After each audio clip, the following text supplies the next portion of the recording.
So I got a great question the other day here on this channel that I've gotten a few times over the years, and that is about excessive finger movement. The question is, do you think excessive movement, aka flying fingers, is a bad thing? I've seen different opinions, and you seem to have what other teachers would call flying fingers, but you also play so good and clean. Well, thank you. I appreciate that. This is one of the nicer versions of this question that I've gotten. Now, this is something that I've wanted to go over on here for a while now, because this is something I talk about with students, and the reason that I don't want to keep my fingers super close to the fretboard, at least at times. Now, yes, of course, you do have to have fairly efficient technique to be able to play the things that you want to be able to play. Even if you're switching open chords, if your fingers are completely moving off the fretboard every chord change, that's going to make chord changes a lot harder, and it's probably going to slow you down. So yes, the same thing goes with technical playing and the shred style stuff, is that you want to have fairly efficient technique, but to a certain point.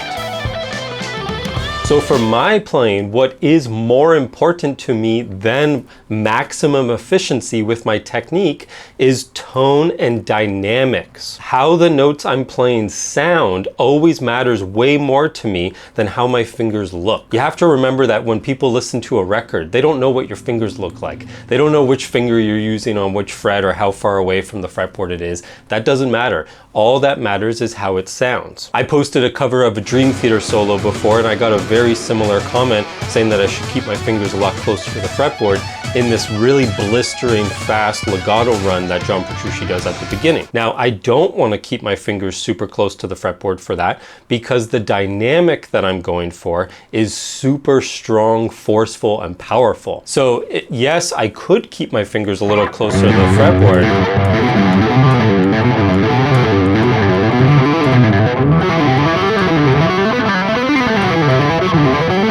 But I'm naturally gonna get a softer, more timid, quieter sound. Now, as you guys know, I'm more a hard rock metal player, even though some people think I'm an actual jazz guitarist. Now, for that style of music, I want loud, forceful playing. I want the notes to really pop off the fretboard. Whether I'm doing legato or I'm picking, my pick attack is pretty hard. My legato is equally as hard. I'm trying to get the notes as loud as possible. So to get that force, I need to move the fingers further than what would be maximum efficiency. As an example, if you look at a player like Frank Gambale,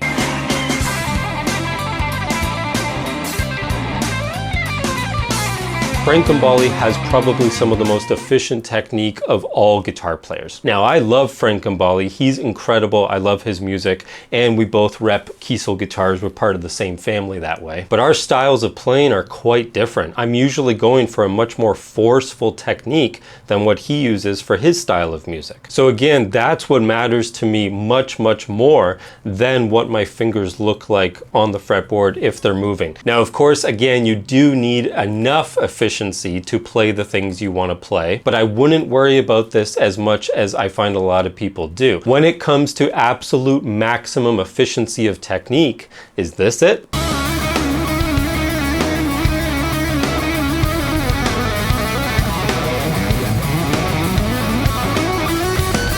Is this maximum efficiency?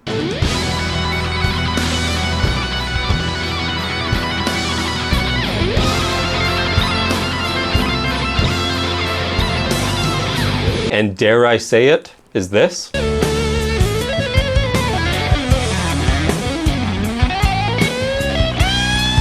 All three of those could have been played with a little bit more efficiency, but it would sacrifice the tone and dynamic of their playing. So to sum up my point, there is a spectrum of efficiency that kind of contrasts tone and dynamic. You have to find where you are on that spectrum that allows you to get the sound and the speed that you're looking for. Obviously, if you're not trying to play super fast, you don't need maximum efficiency. If you're a punk rock guitar player, you're not going to be strumming with maximum efficiency. That's not going to get you a punk sound at all. You need to really hit the strings.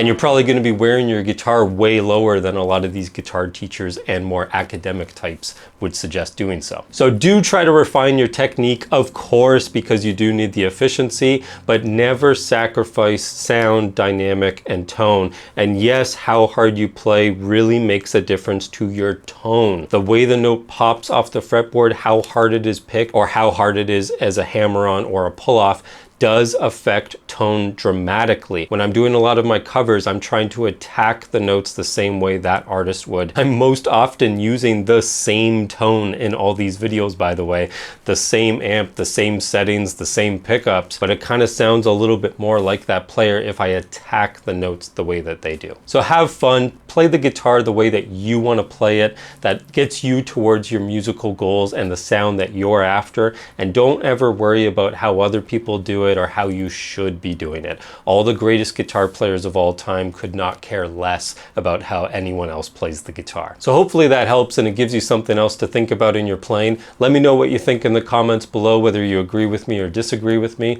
but most importantly, keep up the practice.